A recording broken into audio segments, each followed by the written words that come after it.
अरे भैया, कौन जात के हो? ब्राह्मण हो, क्षत्रिय हो या किसी नीचे जात के हो? नमस्कार। आपने कई बार ऐसा सुना होगा कि लोग एक दूसरे से उनकी जाति पूछते हैं, परंतु यह जाति होती क्या है? अगर हम जाति की इतिहास की बात करें तो हमें मिलता है कि इंसानों को मुख्यतः 4 विभागों में बांटा गया था। पहला है ब्राह्मण, दूसरा है क्षत्रिय, तीसरा वैश्य और चौथा शूद्र। बाकी जो बचे वो हरिजन कहलाए। अब आप सोच रहे होंगे एकदम बिल्कुल कि भैया पता कैसे चलेगा कि कौन ब्राह्मण है, कौन क्षत्रिय, कौन वैश्य और कौन शूद्र? कौन ठप्पा तो लगाया नहीं है भगवान कि तुम ब्राह्मण हो, तुम वैश्य हो और तुम शूद्र होगे। ऐसा तो है नहीं। तो देखिए, ऐसा बिल्कुल नहीं था भैया। पहले के जमाने में ऐसा बिल्कुल नहीं था कि जन्म से ही लोगों को उनकी जाति डिसाइड कर दी जाए। अब आप कहेंगे कि भाई साहब आपको कोई सपना आया था क्या? हम कैसे मान लें आपकी बात? तो सुनिए भाई साहब, मेरी बात नहीं मानेंगे आप, ठीक है मैं मानता हूं, लेकिन भागवत गीता की तो बात मानेंगे आप। जी हां, भागवत गीता की, क्योंकि भगवान श्री कृष्ण ने स्वयं गीता के 4 अध्याय 13वें श्लोक में कहा है, प्रकृति के 3 गुणों और उनसे संबंध कर्म के अनुसार मेरे द्वारा अर्थात श्री कृष्ण के द्वारा मानव समाज के 4 विभाग रचे गए हैं। यहां भगवान स्वयं कह रहे हैं कि गुण और कर्म के आधार पर मैंने मनुष्य के 4 विभागों में बांटा है, तो जन्म के आधार पर बांटने का हक तो बिल्कुल नहीं है। यही बात भगवान श्री कृष्ण फिर से 18वें अध्याय में दोहराते हैं। अध्याय 18 श्लोक 41 में भगवान कहते हैं कि हे प्रणत ब्राह्मणों, क्षत्रिय, वैश्य तथा शूद्रों में प्रकृति के गुण के अनुसार अर्थात उनके स्वभाव द्वारा उत्पन्न गुणों के द्वारा भेद किया जाता है। जब भाई साहब भगवान श्री कृष्ण ने 2 बार कह दिया है कि गुण और कर्मों के आधार पर मनुष्य का विभाजन किया गया है, तो हम और आप कौन होते हैं जो बच्चे के जन्म के आधार पर उसको ब्राह्मण या क्षत्रिय का टैग दे देते हैं? अब प्रश्न ये उठता है कि कैसे कर्म करने पर इंसान ब्राह्मण, क्षत्रिय, वैश्य या शूद्र बनेगा? तो इसका भी जवाब भाई साहब भगवान श्री कृष्ण ने भागवत गीता में वर्णन किया है। अध्याय 18 श्लोक 42 में भगवान ब्राह्मणों के गुण बताते हैं। भगवान कहते हैं, शांति प्रियता, आत्मसंयम, तपस्या, पवित्रता, सहिष्णुता, सत्यनिष्ठ, ज्ञान, विज्ञान तथा धार्मिकता, ये सारे स्वाभाविक गुण हैं जिनके द्वारा ब्राह्मण कर्म करते हैं। फिर भगवान श्री कृष्ण अगले श्लोक में क्षत्रिय के गुण बताते हैं। भगवान कहते हैं, वीरता, शक्ति, संकल्प, दक्षता, युद्ध में धैर्य, उदारता एवं नेतृत्व, ये क्षत्रिय के स्वाभाविक गुण हैं। इसके बाद भगवान अगले श्लोक में वैश्य और शूद्रों के गुण भी बताते हैं। भगवान कहते हैं, कृषि करना, गौरक्षा तथा व्यापार वैश्यों के स्वाभाविक कर्म है और शूद्रों का कर्म श्रम तथा अन्यों की सेवा करना है। इन तीनों श्लोकों में भगवान श्री कृष्ण ने साफ तौर पर ब्राह्मण, क्षत्रिय, वैश्य और शूद्र की परिभाषा बता दी है। पहले के युग में तो यह सब ठीक था और काफी सही था, लेकिन आज के युग में यह काफी उल्टा हो चुका है। आज हम जन्म से ही बच्चे को ब्राह्मण या क्षत्रिय का टैग दे देते हैं।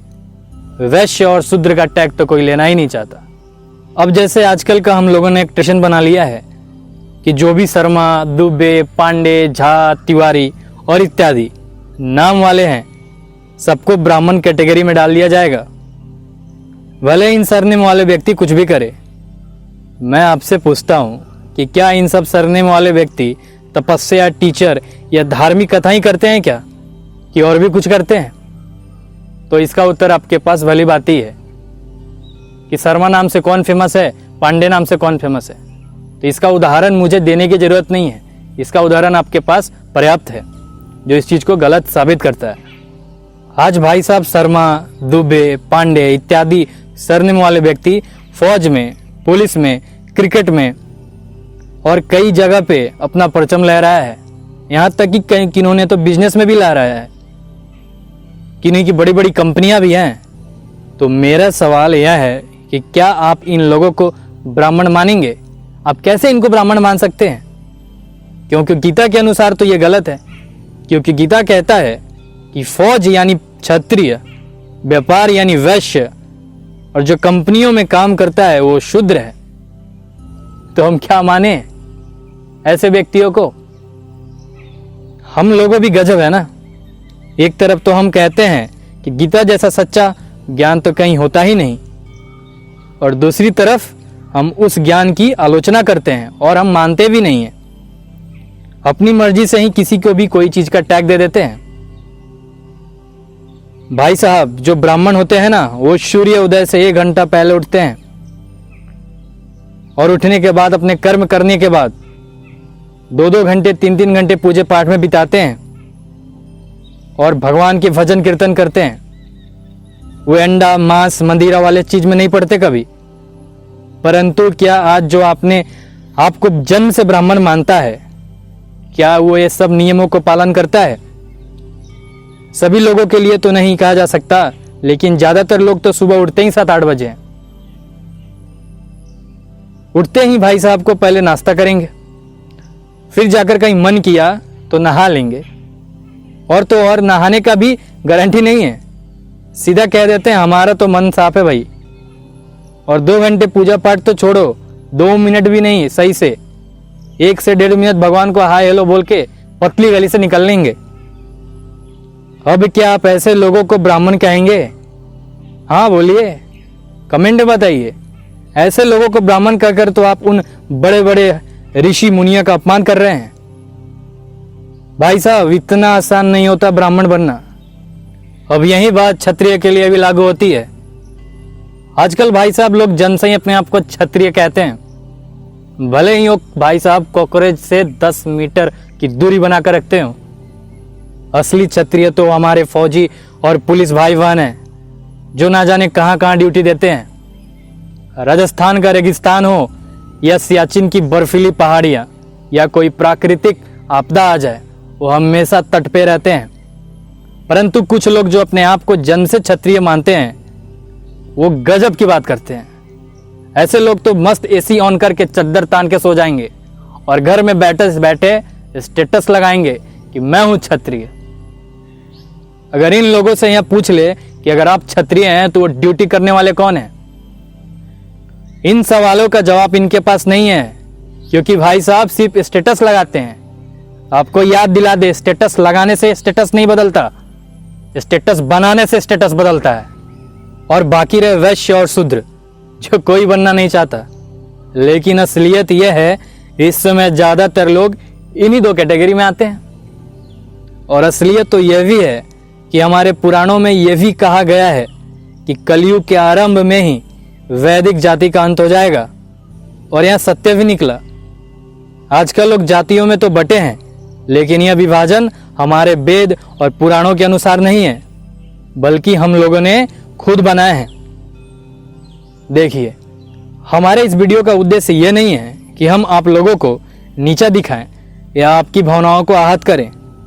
हम लोग चाहते हैं कि हम सब अपनी जाति के लिए नहीं, बल्कि अपने सनातन धर्म और देश के लिए खड़े हों।